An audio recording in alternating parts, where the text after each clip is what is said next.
Sir, ಈಗ apart from partner, ಈಗ ಚಿತ್ರರಂಗದಲ್ಲಿ ಆಲ್ಮೋಸ್ಟ್ 24 ವರ್ಷದ ಎಕ್ಸ್ಪೀರಿಯನ್ಸ್ ಇರೋರು, ಪ್ಲಸ್ ಕನ್ನಡ ಸಿನಿಮಾ ರಂಗದಲ್ಲಿ ಅಗ್ರಗಣ್ಯ ನಟರು ಕೂಡ ನೀವು ಹೌದು. ಜೊತೆಗೆ ಯಶ್ ಸರ್ ಜೊತೆಗೆ ಒಬ್ಬ ಒಳ್ಳೆ ಫ್ರೆಂಡ್ ಆಗಿ ಕೂಡ ಆಗಿರೋದ್ರಿಂದ ಈ ಪ್ರಶ್ನೆ ಸರ್, ಟಾಕ್ಸಿಕ್ ರಿಲೀಸ್ ಆಗ್ತಾ ಇದೆ. ರಾಮಾಯಣದಂತಹ ಒಂದು ವರ್ಲ್ಡ್ ವೈಡ್ ರಿಲೀಸ್ ಆಗುವಂತಹ ಸಿನಿಮಾದಲ್ಲಿ ಯಶ್ ಅವರು ಕಾಣಿಸ್ಕೊಳ್ತಿದ್ದಾರೆ.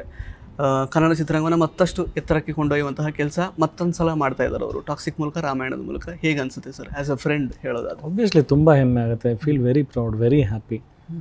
I wish he achieves all the greatest success any star has seen on this earth. ನಮ್ಮ ಕನ್ನಡ ಇಂಡಸ್ಟ್ರಿ ಹೆಸರನ್ನು ತುಂಬ ದೊಡ್ಡ ಮಟ್ಟಕ್ಕೆ ತೊಗೊಂಡೋಗಿದ್ದಾರೆ. Is up to take the Indian cinema ahead.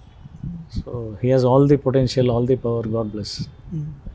ಯಾಕೆಂದರೆ ಯುದ್ಧಕಾಂಡ 2 ಸಿನಿಮಾನ ಅವ್ರು ನೋಡಿ ಅವ್ರು ಅದಕ್ಕೆ ಆ್ಯಕ್ಚುಲಿ ಒಂದು ಸ್ವಲ್ಪ ಬ್ಯಾಕ್ ಮಾಡಿ ರಿಲೀಸ್ಗೆಲ್ಲ ಅವರು ಸಹಾಯ ಕೂಡ ಮಾಡಿಕೊಟ್ಟಿದ್ರು.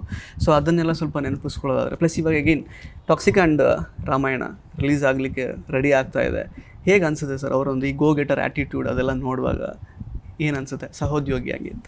ಅಲ್ಲ, ಅದೇ ಅದಕ್ಕೆ ಏನು ಖುಷಿಗೆ ಏನು ಪದಗಳಿಲ್ಲ. ತುಂಬ ಅಂದರೆ ದೂರದಿಂದನೇ ಇವಾಗ ಹಾರೈಸ್ತೀವಿ. ಅಂದರೆ somebody is doing great work ಅಲ್ಲ, ಆಬ್ವಿಯಸ್ಲಿ. ಅಂದರೆ ಮೋರ್ ದೆನ್ ಎ ಫ್ರೆಂಡ್ ಅನ್ನೋದಕ್ಕಿಂತ as a cinema fan, lover of cinema, somebody is doing that ಅಂದರೆ creating that landmark. Obviously ಎಲ್ಲರೂ ಸೆಲೆಬ್ರೇಟ್ ಮಾಡಬೇಕಾಗಿರ್ತಕ್ಕಂಥ ವಿಚಾರನೇ ಅಲ್ವಾ. And for Yuddhakanda, as you said, I am always thankful to what he has done.